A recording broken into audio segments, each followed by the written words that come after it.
ఈ యొక్క ఎంత ఋషి అయినప్పటికీ అగస్త్యముని బాధను తెలుసుకొని ఆవిడ చెప్పడం జరిగింది. నిజంగా చూడండి, మనము దేవుడి దగ్గరికి వెళ్ళడం గొప్ప కాదు, దేవుడే మన దగ్గరికి రావడం గొప్ప. అంటే వస్తాడు ఆయన, ఎందుకంటే మనం ఎప్పుడు ధర్మంగా ఉండి లోక కళ్యాణార్థం, అంటే మన స్వార్థంగా మనం లేమనుకోండి, దేవుడు మన వెనుక పరిగెడతాడు.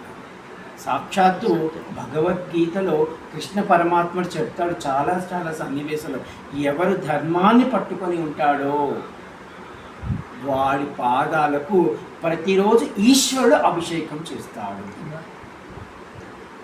వాడి ఈశ్వరుడి దగ్గరికి వెళ్ళాల్సిన అవసరం లేదు. ఎవడు ధర్మాన్ని పట్టుకొని ఉంటాడో వాడికి ఈశ్వరుడు అభిషేకం చేస్తాడట. అందరం కలిసి మనం ఈశ్వరుడికి చేస్తున్నాం అంతే కదా. ఇప్పుడు చూడండి, అది నిజమా అబద్ధం పక్కన పెడదాం, సాక్షాత్తు మనకి మహాభారతంలో ధర్మరాజు మామూలు మనిషే, ఎక్కడ ధర్మాన్ని పట్టుకున్నాడు. ఆ ధర్మాన్ని పట్టుకున్న ధర్మరాజు కోసము ఈ కృష్ణుడు, అంటే భగవంతుడు కృష్ణావతారం పొంది ఎన్ని కష్టాలు అనుభవించి ఆ ధర్మరాజుని కాపాడి చివరికి స్వర్గానికి పంపించాడా లేదా? ఇది అక్కడ మనకి, అంటే మనం అర్థం చేసుకునే దాన్ని బట్టి అక్కడ తెలుస్తుంది. అంటే ఈయన అంటున్నాడు, అగస్త్యముని లక్ష్మీదేవిని చూశాడు, అమ్మ చాలా సంతోషం అన్నాడు. అయితే అమ్మ ఇచ్చినటువంటి ఈ స్వాంతనకి, అమ్మ ఇచ్చిన ప్రేమకి, అమ్మ ఇచ్చిన ఆదరణకి ఆయన ఇంకొంచెం సంతోషించి అమ్మకి ఒక స్తోత్రం చేశాడు.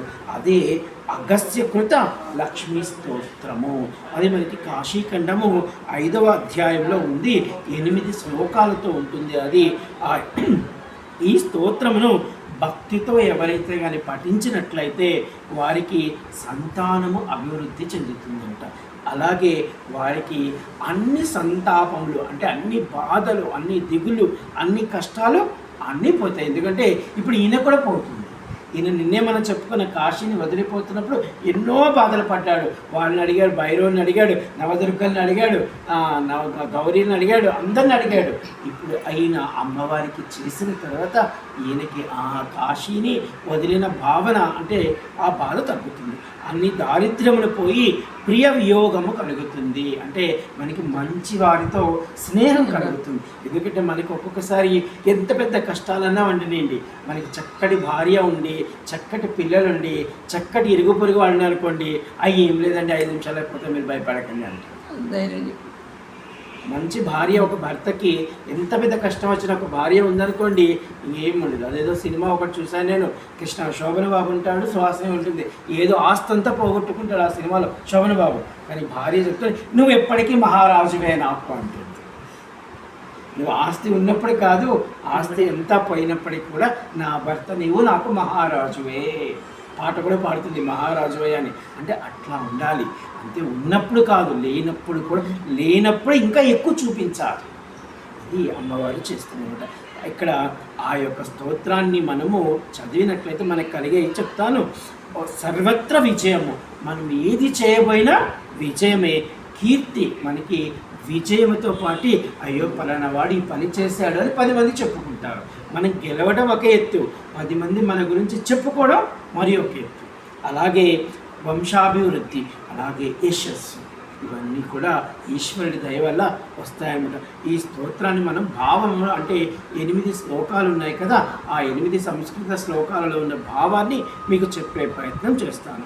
ఈయన చెప్తున్నాడు, అమ్మా ఓ లక్ష్మి, బిడ్డలకు ఆపద వచ్చినప్పుడు తల్లి దర్శనము మాత్రమచే బాధ నుండి ఊరట కలుగుతుంది. ఇది నిజం కదా. అందుకే చూడండి, ఆడపిల్లలు మీకు తెలిసి ఉంటుంది, మీరు ఎంత పెళ్లి చేసుకొని మెట్టినింటికి వెళ్ళినప్పుడు మీ భర్త గారు ఎంత ప్రేమగా చూసుకున్నా, అత్తగారు ఎంత బాగా చూసుకున్నా, అందరూ బాగున్నా ఎప్పుడో పుట్టింటికి వెళ్ళగానే అమ్మా అని పాటేసుకుంటారు. లేదా అక్కడికి వెళ్ళి ఏదో ఇక్కడ రోజు పంచపక్ష పరిమాణాలు తింటున్నా, అక్కడికి వెళ్ళి ఒక పచ్చడాన్నం తిన్నా మా అమ్మ ఇల్లు మా ఇల్లు అంటారు.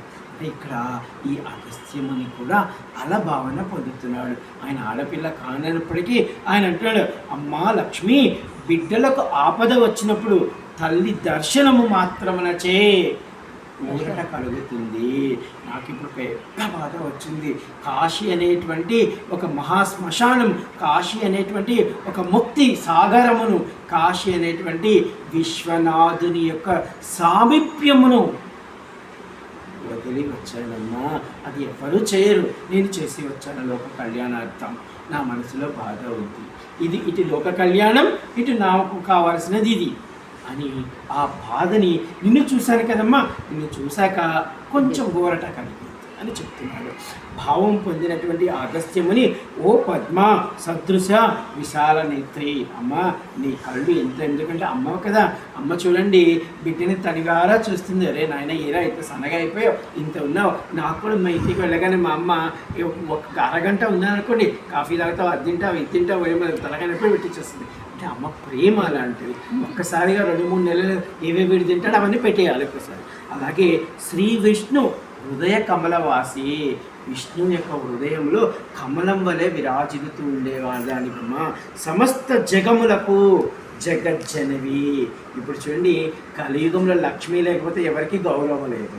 మనకి డబ్బు ఉంటేనే గౌరవిస్తున్నారు. ఇప్పుడు డబ్బు లేకపోతే మనల్ని ఎవ్వరు చూడట్లేదు, బంధువులు చూడట్లేదు, కనీసం మన తోడబుట్టిన వాళ్ళు కూడా మనం చూడట్లేదు. కోమలగము కమల గర్భము వలె గౌరవం కలిగినదనివి. అంటే కమలము పుష్పం ఉంటుంది కదా, ఈ పుష్పం మధ్యలో ఒక భాగం ఉంటుంది, అది ఎప్పుడు చాలా గౌరవంగా పవిత్రంగా ఉంటుంది. ఎంతటి బురద నీళ్ళలో ఉన్నప్పటికీ కూడా ఆ లోపల ఉన్నటువంటి భాగము ఎంత పవిత్రంగా ఉంటుందో నీవు కూడా అంత పవిత్రమైన దానివి. నమస్కరించిన వారికి శరణమిచ్చే శరణాగతివి. అంటే ఎవరైతే నిన్ను అమ్మా అని పిలుస్తారో వాళ్ళకి నువ్వు శరణాగతి అయిపోతావు. ఒక్క నమస్కారములకు ప్రసన్నురాలు అవుతావు.